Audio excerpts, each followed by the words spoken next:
Hey people, how you been? Today we're going to go over competitive Pokemon, just kind of an introduction into trying to play Pokemon competitively, what factors to consider, and just what that looks like. So first up, the importance of Pokemon types, what each type does, um, why it's important, um, difference between moves, which moves do how is each move different from each other, Pokemon's differences individually, their stats and their abilities, um, battle mechanics. Going to go over how weather affects the battle, how certain other effects can affect it, like Trick Room or Wonder Room, that sort of um, level as well, and format-specific changes. So depending on whether you're playing singles or doubles, what kind of thing to look out for there. So first up, we're going to look at this type chart. I know my camera's over it, a little scuffed, but not too important at the moment. Just one thing there, or a couple things. So looking at this type chart from left side to right side is the type of the move that is being used against a Pokemon, and then this is the type of the Pokemon that is being hit by the move. So based on how that type matches up, it's going to do increased, decreased, or neutral damage, or in some cases zero damage. So for instance, we're going to start with Charizard. Charizard here, fire flying type. We're going to look at what kind of type matchup Charizard has, as well as what being a dual type Pokemon does to Charizard and how that affects certain moves damage on it. So when it comes to fire typing, fire is weak to ground, rock, and water types. It's going to take double damage from moves of those types. But it also it'll resist bug types, steel type, fire type, grass type, ice type, and fairy type moves. It resists. So it's a good amount of resistances there. 3 weaknesses, not too bad. And it's also flying type. So flying types are weak to rock, electric, and ice type moves, and they're immune to ground. So with Charizard being a fire flying type, it's going to keep that ground immunity, and it's not going to be weak to ground, even though it's a fire type, which is weak to ground. In that same vein, flying type is weak to rock type moves, and so is fire. So rock type moves are going to do 4 times, because it does multiply together, 4 times damage to Charizard. Extremely large amount of damage coming out of rock type moves when they hit Charizard, the fire flying type matchup there. However, it does resist flying, resists both grass and bug, just like fire type does. So those moves are going to do only a quarter of the damage, very, very little damage there. And then ice here is twice as strong against flying type Pokemon, but is resisted by fire type. So Charizard is actually just going to take standard damage from ice type. No resist, no weakness, just regular damage. And this is something that you have to consider for every Pokemon. An easy way to do this, honestly, is to just go to, there's a Bulbapedia, just Wikipedia, you check the Pokemon, it'll list which ones are strong, which ones are it immune to, which ones do it resist, that kind of thing. It's all on there. It will take a bit to learn, but this is kind of the founding, the keystone information that you should know if you're going to start playing Pokemon competitively. Next up, we have Pokemon moves. So every Pokemon can learn 4 moves, and should have 4 moves. And each move is different in varying ways. So these 2 moves on screen right now are damaging moves. We have Blizzard, is Ice type move. It's a special category, which means that it is going to run off of the Pokemon's special attack that is using this move. And Earthquake is a ground type move, and it's physical, so it's going to run off of a Pokemon's attack stat. Now the typing of the move matters for the weaknesses and resistances of a Pokemon, as we saw in the type chart, but it also matters in what the Pokemon's typing is.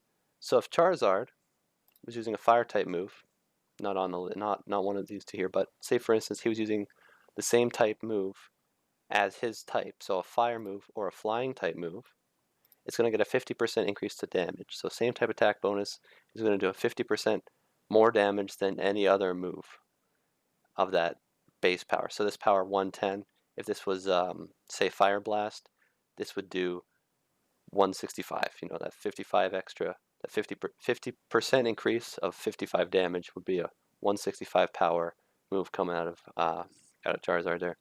So the category, yeah. So as you can see, a special move is going to run off special attack stat, and physical move is going to run off of the physical attack stat, the standard attack. Power 110, 100, right? It's just gonna be a number, and the higher the number, the more damage is frankly all that you have to worry about. Effects, moves have a lot of effects. It'll tell you on the move what it does, not exactly percentages and finicky details like that, but it'll say, like Blizzard here, as you can see, the accuracy is 70%, but this little dotted line, it actually has a secondary effect that if it's hailing, the weather that we're going to get to, it'll never miss. So 70% of the time it'll miss outside of hail, but it'll never miss in hail. And Earthquake, it doesn't say down here, but it actually hits all targets. So if you were to play a double battle, it would hit both opposing Pokemon and also your friendly Pokemon. It just hits everybody on the field. So that kind of thing, you know, special properties of moves will make some more valuable than others. Priority is another property some moves have, not these two, but Quick Attack, right? Quick Attack is just in a higher priority bracket, so no matter how fast the other Pokemon is, if you use Quick Attack and the faster Pokemon doesn't use a move with increased priority, you're going to hit first. Of course, depending on how fast, if they also use priority, same bracket, you know, the +1 speed, +2, however, whatever that ends up being. Like Extreme Speed, the move has +2, so it outspeeds Quick Attack even if it's slower than that Pokemon just because of that bracket higher. Something to keep in mind there. And the targeting, like I said, Earthquake hits all Pokemon. Blizzard actually hits all opposing Pokemon, doesn't hit your ally. Of course, 70% chance outside of hail. Decent chance that you don't hit both Pokemon when you use it. Next up, we have status moves. So status moves don't have any power. Sometimes they're offensive, sometimes they're self moves. You use them on yourself. So typing matters a little bit because of those immunities that we saw here. You can't use like a ground status move won't hit a flying type Pokemon, or electric status move won't hit a ground type Pokemon where you're electric ground. That just is not going to connect. So that's something to keep in mind there. Even though it's not damage, it'll still not go through. And then you have, the category, status category, doesn't do damage. Accuracy is still a factor here. When it's a move used on your opponent, like Spore or like Sleep Powder, there's going to be an accuracy that you have to keep in mind. Sleep Powder actually doesn't have 100% accuracy, so that can miss sometimes. But if you're using a move like Swords Dance, which just increases your stats by 2 times, or by, 2 stages, which is 50% a stage, so doubles your stats the first time you use it. That's got no accuracy. That's just going to go through. You're just going to self-buff, and then next turn you're going to do double damage through physical moves. Targets. So just like other moves here, targets are important. Spore, single target. Sometimes you'll have some moves that let you hit all Pokemon, like a Confusion Teeter Dance, will let you confuse everybody. Swords Dance, sometimes you can use a buff move. You can buff your ally. Or there's a move like that, Heal Pulse, will let you just heal your ally. That kind of thing. So more options than just pure damage here. There are more status moves, more categories here. I would classify this one, Rain Dance, as a weather move. Not used very often, but it sets up heavy rain. So that's going to cause water type moves to be stronger, fire type moves to be a little weaker. A couple of other changes in regards to abilities, but change up the battlefield, give a little bit of an impact more than just your standard battle. And then there's hazards. So Stealth Rock is a hazard move. You set it up, you use Stealth Rock, it'll leave rocks on their side of the field. So every time they switch somebody in, they'll take rock type damage. So Charizard would take a lot of damage from Stealth Rock being 4 times weak, as you remember. But there's also spikes, poison spikes, or toxic spikes, sorry, and sticky webs, all different kinds of hazards that can affect Pokemon on the switch in. Some of the hazards don't hit Pokemon that are flying type. Being in the air, it's kind of like spikes. You throw them on the ground. If you're flying, you're gonna miss them. Some stats moves cause a speed change. So there's Tailwind is one that just doubles your whole team's speed for 3 turns, I believe. And I mean, if you use a buff move like Swords Dance here, there's Agility is basically the same deal. It doubles your speed, so you'll be twice as fast. So that's the status moves. There are lots. You kind of have to go in and give it a read. You know, there's a lot of learning to be done, but just give it a read. Pokemon abilities. So every Pokemon has an ability. Some Pokemon have up to 3 to choose from. Blaze is Charizard's main ability. That's Charmander, Charmeleon, Charizard. It's going to have Blaze, and the ability, the flavor text, what you read when you play the game is powers up fire type moves when that Pokemon's HP is low. Low isn't an exact term. Low is just at some point it'll be stronger, and it's not clear like that. On Cerebi or Bulbapedia, those kinds of um, places, information like databases, it'll give you the exact number. It's 33%, so it's when you're below a third fire type moves, and it doesn't tell you how much, but it's 50%. So 50% boost to fire when you're below a third health, and that's what Blaze does. And then some abilities, yeah, you can only have 1 at a time, so you get to pick from up to 3. The starters have 1 ability normally. Sometimes they have 2 you can pick from, but it's more difficult to get those ones. And then sometimes you have abilities that really are meaningless in battles competitively, like Runaway. There's no wild Pokemon. If you have that on your Pokemon, it's just a waste of an ability slot. You should have something that helps you in some way, shape, or form, aids you in winning the battle here. And some abilities are crazy strong. So Blaze makes fire type moves stronger conditionally. You know, when you're below a third, it'll do 50% more damage, and that's pretty good. That'll be a pretty big chunk. But huge power here just doubles your attack stat. So you just do double damage. That's it.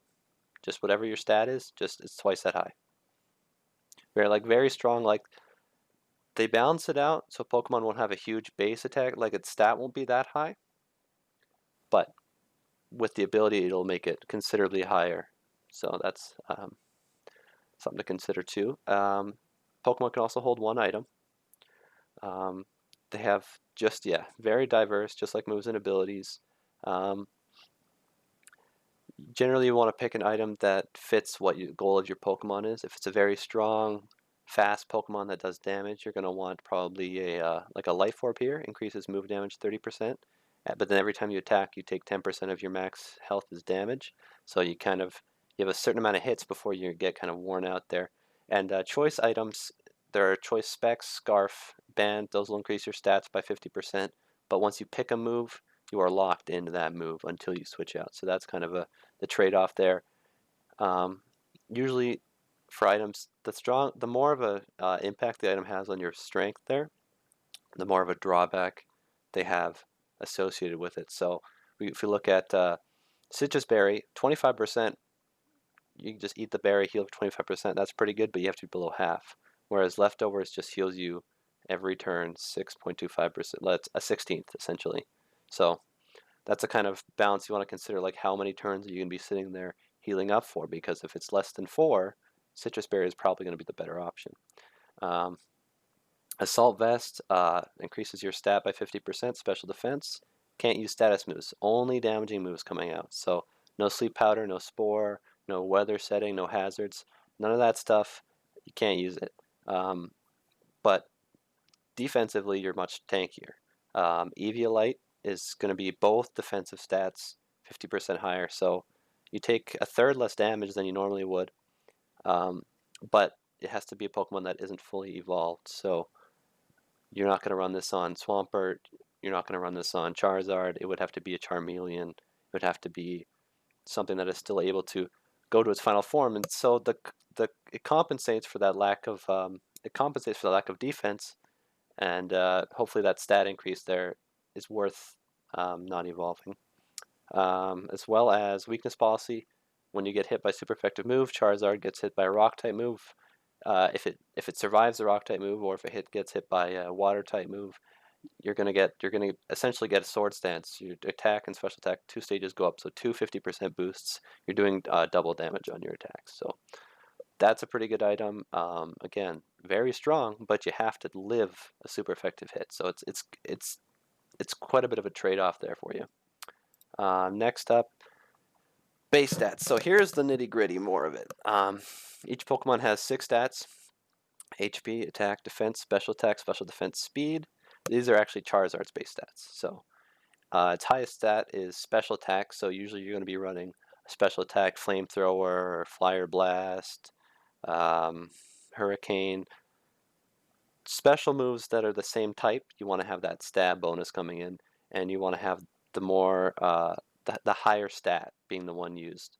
So 109 special attack is probably what you're going to be going for. So yeah, physical, you can see that attacks has physical, special attacks has special, and if you go all the way back here, it's the same as the category of moves. So based on which category it is, you'll be using that stat offensively, and the other Pokemon will be using their respective defense or special defense to try and reduce how much damage they take to their health. The last stat is speed. Speed is really just bigger number, go first. That's really it for speed. It's kind of a close thing. You want to get as close as you can to the Pokemon without going under. So if you're at 167, if they've invested all the way, so they have this stat 167 here, and you are at 166 because you didn't want to put in all those points, they're going to be faster than you, and all of those speed points that you put in to train it up to try and get it to go to move faster is going to be worthless because you're just not going to go first. So it's a very finicky one. These come into play a lot more, I would say. This is kind of like, it's a different category than these 5, if that makes any sense. Okay, so now for increasing Pokemon stats, so we saw this last page here that the highest it could have was 167. So if the base is 100, at level 50, it's going to have actually 20 more points than that. That's just going to be that's just going to be the number. Well, it's a bit different. Excuse me. It takes a lot to get to this maximum. Like, this is the maximum possible you could have at this number. So what do we do to get there? Effort values. Effort values are they're very similar to experience in that you get them from defeating other Pokemon, but you can also get them from items like a rare candy, how that would level you up. But the iron, Carbos, those items that says increases a Pokemon's attack stat or whatever those are, those give you, I believe it's 10 effort values. You can't keep track of the actual number in game, which makes it a little bit difficult, but a pen and paper, or if you just play on the online simulator, it's not going to be as big of a deal because you can just manually select what number you want there. So yeah, they increase the stats for every 4 at level 100, and then at level 50, the first 4 give a stat point, and then after that it's every 8 additional, so 4, 12, 20, 28. Those are all going to give you extra stat points. The max you can have of effort values in one stat is 252. I'm not sure the exact amount of stats that's going to give you, but 252. And then total effort values your Pokemon can have is 508. So that's spread across the board. No matter what you put, like 80 here, 70 here, 50 here, whatever kind of thing you want to do, the total you can have is 508. So that's the most you can have on a Pokemon. The next thing that affects it is individual values. So every Pokemon, when you see it in the wild, when you hatch it in an egg, they're all going to have an inherent value randomly assigned to each of their stats. So as we saw back here, 6 stats. It says here 0 EVs, 0 IVs of 0 is going to be the lowest stat. So you're going to want IVs of 31 is going to be the highest IV you can have, range 0 to 31. Higher value, larger final stat. Makes sense. That's how everything's worked so far. There's basically 2 ways you can go about getting 31 in every stat. I mean, randomly, I guess there's 3 ways. You can just randomly, the odds are not good. They're very, very bad for you to just randomly catch a Pokemon that has 31 in every stat. I mean, consider the range there. 0 to 31 every time. You won't find one. But you can breed for them. So when you breed a Pokemon with, say, a Ditto or something in its egg group, you can actually pass down the individual values by giving them held items. Certain held items will do that for you. I can't give you a comprehensive breeding guide, but you can breed to get the perfect stats. Or also they've introduced bottle caps, which is you just give a guy who likes bottle caps in the game something and he makes your Pokemon IV 31. Well, he doesn't, yeah, so that's how you do it in game. If that's what you're into, go in game, get the bottle caps or breed. Um, Legendary Pokemon are actually spawn with I think 3 or 4 perfect IVs, so it's less of a search for those bottle caps to get them up there, or less of a resetting to try and catch it. But on the simulator, you can just set those two. Now natures are the final thing that'll affect your stats. Um, every Pokemon has a nature. Some of them don't do anything. Uh, most natures, though, will increase one stat by 10% and lower another by 10%. So we see here, same table as the type chart. You have attack up, and then you have whatever you want to trade in response for it. So if you're a physical attacker, you're going to use only physical category moves. You're going to want to take an attack increasing nature and a special attack decreasing nature because you're not going to be using that stat. All of these other ones could come in handy. You know, increased defense, you take better hits. Speed, you don't want to move last, right? So that's kind of a good factor there. Say you want to use a Pokemon that wants to use both physical and special moves.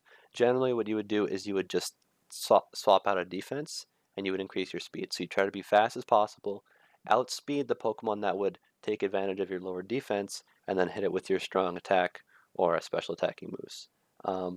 The higher the base stat, the bigger the impact, obviously. The EVs are the training points you can add, right? 252. That's going to be a difference. That's going to get affected by the nature. That'll make it 10% a bigger growth for that stat. But if you just look innately, like if you were to have a nature that increases speed, you'd get 10 points more. But if you were to use a special attacking nature, you'd get 11 points more. So just based off of base stats, you know, speed, this will give you 2 points more than defense. So if you were trying to invest in both of those stats, having an increase in defense, having a nature that increases defense, and putting points into speed would be less efficient than putting points in the defense and having the nature for speed. You're just going to get more out of the higher stat there. So something to keep in mind there when you're trying to figure out what you want to do. Now we get to the actual mechanics of battling. After you get your stats sorted out, you get your Pokemon built, you put your item on, you pick your ability, you have your moves, you get to the fight. There are things that affect the moves outside of all that stuff that you can pick. So weather and terrains are things that can come out in a battle. So with rain dance, that'll bring down the pouring rain. Sunny day will bring out the sun. Sandstorm bring out the sandstorm. Hail brings out the hail. Their moves are just the same name.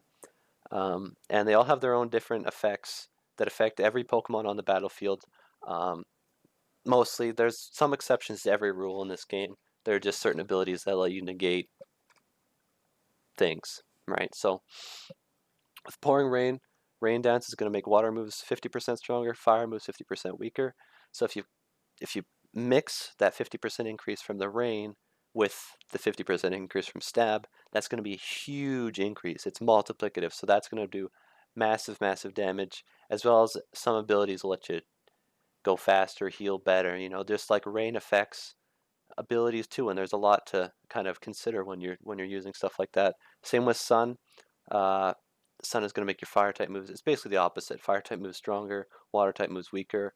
It also enables you to use solar beam and solar blade without waiting that turn to charge up. Just that extra sun boost, I suppose.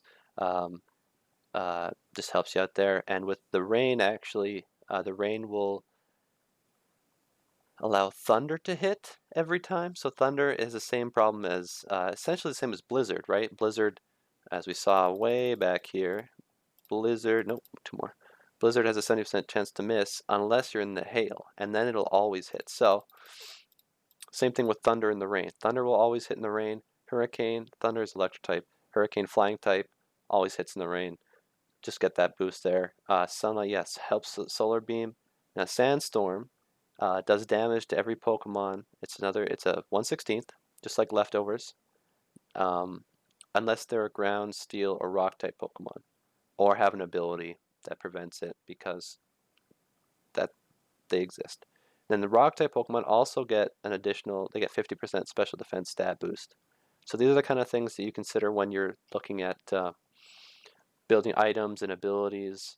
Um, so you get a boost here from the Sandstorm, and say you're running Assault Vest, which increases your 50%. Well, that's going to give you a huge bonus. That's going to be 2.25% or 225% additional multiplied special defense. So you're going to be really tanky in that on that side of things. Hail, same deal. You lose your health every turn, same as leftovers, a 16th your health, unless you're an ice type. And Blizzard is going to always hit, and since it hits both Pokemon, very strong kind of combination there is 110 base power, both Pokemon, can't miss. Generally, with Stab is going to be doing a lot. It's going to be very helpful. Now, kind of uh, it's very similar to the weather, but not quite the same, is the terrains. Those are added last generation. They affect all Pokemon that are on the ground. So same with hazards, some of the hazards, like spikes. If you're a flying type, or there's an ability levitate that actually makes you immune to ground type moves, or not touching the ground, you're not going to have the effects of electric terrain, or any terrains, rather, sorry. So electric terrain, electric type moves 30%, not quite as strong as weather, but still very strong. Sleep prevention. So Pokemon can't fall asleep with electric. So if that's ever a problem for you, maybe consider electric terrain. That way, nobody will fall asleep, and we'll talk about sleep in a moment here. Grassy terrain, grass type moves are stronger, and then basically gives leftovers to every Pokemon on the ground. So that's kind of a good sustain there. That plus leftovers, you're really healing an eighth every turn. You're really getting up there with the healing. Misty Terrain is going to weakens Dragon type moves by half, and nobody can get any statuses. So Electric Terrain prevents sleep, but Misty Terrain prevents sleep, paralysis, poison, burn. You'll see them all in the next slide, next two slides, what actually that is preventing. And then Psychic Terrain just makes, Psychic type moves 30% stronger, and it actually prevents priority moves from hitting if they're on the ground. So that quick attack, extreme speed, that whole thing, you can't overcome the speed tier. You can't just use that to be faster than them. You have to actually physically be faster than them to hit them first. So no cheesing that no beating it that way. So status conditions, there are 6 basically. First one, burn. If you're burned, you lose a 16th of your health of return. Similar kind of numbers for most things here. And then when you try to use a physical attack like Earthquake, it does half damage. So your whole physical arsenal there is halved. Pretty devastating when you have a physical attacker out there that gets burned. Freeze is actually the only one you can't apply on purpose. It's like a chance to happen on like an ice beam or that kind of ice move will freeze a Pokemon. They can't do anything. They're just frozen solid, and 20% at the end of the turn, 20% chance to thaw out. Or if you have a fire type move, or Scald actually is hot water, it'll thaw you out. So then you're no longer frozen. Paralysis is going to reduce whoever's paralyzed by 50% their speed, so half speed, and then they have a 20%, 25% chance to not move each turn. So a quarter of the time, they're not going to be taking any action, and all of the time they'll be half as fast. So that's a pretty big deal. I'd like to go back and note that fire types can't be burned, ice types can't be frozen, electric types can't be paralyzed, um, poison types can't be poisoned. Right? That just actually also steel types are immune to poison type moves, so you can't poison them. There's one very specific way that is not very important. Poison, you lose twice as much as burn, so an eighth of your health every turn. Badly poisoned, it starts out same as burn, but every turn it increases another 16th. So 1/16th, and then an eighth, and then 3/16ths, and then a quarter, and until you switch out, it'll reset. Or if you can't switch out, you're just slowly going to lose more and more health until you can't recover it off anymore, and you'll just lose that whole Pokemon. Last one, sleep.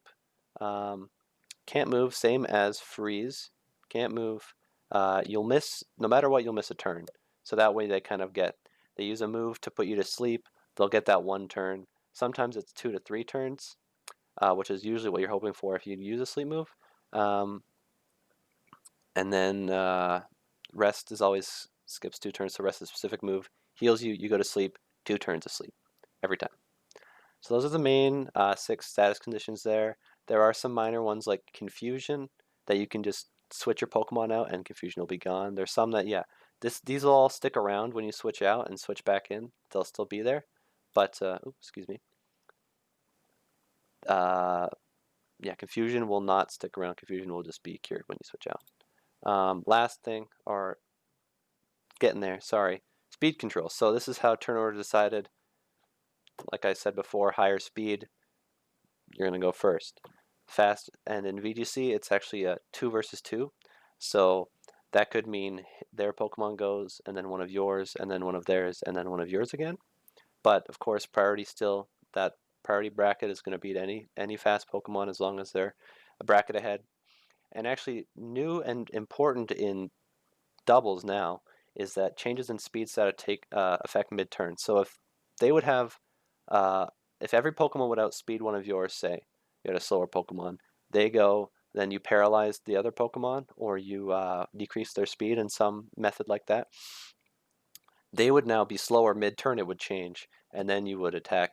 It used to be that uh, at the start of the turn, it would just make a turn order, and then they would go through, and then it would change at the beginning of the next turn. But now it's mid-turn, so changing the speed mid-turn actually is a big deal if you can increase your Pokemon speed. Maybe you have a priority speed increase. That'll really make a big difference.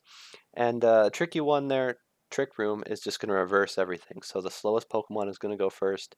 Doesn't reverse priority though. Priority is priority, and if you have a quick attack, you are going first in Trick Room. It does not matter. You are going first, unless they're slower quick attack. VGC format. So the official format by the Pokemon Company with events is Video Game Championship format. It's a format you bring 6 Pokemon full party, and then to each battle you look at their 6 and you decide which 4 of your Pokemon you want to have against their 4, but you're looking at all 6, so you decide which ones could probably deal with their 6 the best. And then you send out your 2 at a time. So it's 2-on-2. You pick your 2 lead Pokemon, and then you have 2 in the back for switching, whatever you want to do, that kind of thing. Depending on the format, they'll allow legendaries or they'll not allow legendaries. They never let mythicals in, so event only, Mew, Celebi, Deoxys, Darkrai, Jirachi, Keldeo, those have never been allowed in. Cover Legend, I believe they've never been allowed in. I'm not 100%, but not since I've been playing. And then Cover Legendaries, some years they're in, probably every 3 or 4. They have one year where they let you use Ho-Oh, Groudon, Kyogre, Rayquaza, Reshiram, Zekrom, Mewtwo. Those the big powerful Pokemon, because they're just generally very, very strong. They're just a lot harder to play against. So it kind of ends up in a metagame of legendary versus legendaries. So some people enjoy that one. You get to use. Otherwise, you don't really get to use your Palkia that you worked so hard for, right? You got a Palkia with great stats. You're really excited and not allowed officially, but yeah. So some years they'll come back around and they'll let you do that. Last thing is when you want to build your own team, Pokemon Showdown is a great resource for that. You go in, you'll pick your moves, you can pick your ability. It just has a description of everything with exactly what they do. No beating around the bush, like Blaze powers up fire moves when your health is low. Like it tells you 50% when you're lower in a third. That's what it does. Every ability like that, every item like that. It shows you what EVs do what for your stats. I'm actually going to go over it after this slideshow here. I'm going to go through building a team, and you can kind of see what the thought process is, what's important, what I think is important for a team, and just kind of see if you want to use it or make your own, considering that. Peakalytics.com, I forgot the .com, has usage statistics, so it shows you how popular every Pokemon is in the current format. So what the Pokemon you should watch out for are, what they do, what items they usually have, what moves they usually have, what abilities. It's all kind of up there. They'll show you what, uh, like if you see a Pokemon online, you're still trying to learn what they all do. Pikalytics, you go on there, you can see what the popularity is, so you still won't know for sure. That's kind of part of the battle is you don't have perfect idea of what they're going to do, but you have an idea, so you can kind of try and work around that and set yourself up for a win there, for a W. Cerebi is not as pretty, I'll be honest, in my opinion, as Bulbapedia. So all these graphs and stuff I've pulled from Bulbapedia, they're very clear, uh, different colors. They're just very nice, obvious. Cerebi's information is not quite as pretty, but always correct, nearly always correct. I can't think of something incorrect that I've seen, and always up to date as well. Day by day, Crown Tundra just came out and is getting posts every day. Just added this in. This is what the new shinies look like. Like they have everything as fast as they can get it in there. Um, and then just reddit.com/r/VGC. VGC players go on there. They put their teams in. You can ask questions. How does this team work? What do you think? What should I do? Should I change anything about it? This is what's been happening. I've been having this problem. Maybe you have an idea. Just kind of a community, Reddit's useful for sometimes. So just go on there if you feel like you need it. There's also a VGC chat room actually on the Pokemon Showdown website. So that's going to be really helpful. Sometimes they have like tournaments on there. You go and you do a little online simulator tournament. And yeah, otherwise it's finding events in real life, which at the moment there's a little bit of an issue with that one, but hopefully soon you can get back out there and get that going. So I'm going to move on to the team building portion, and here we go.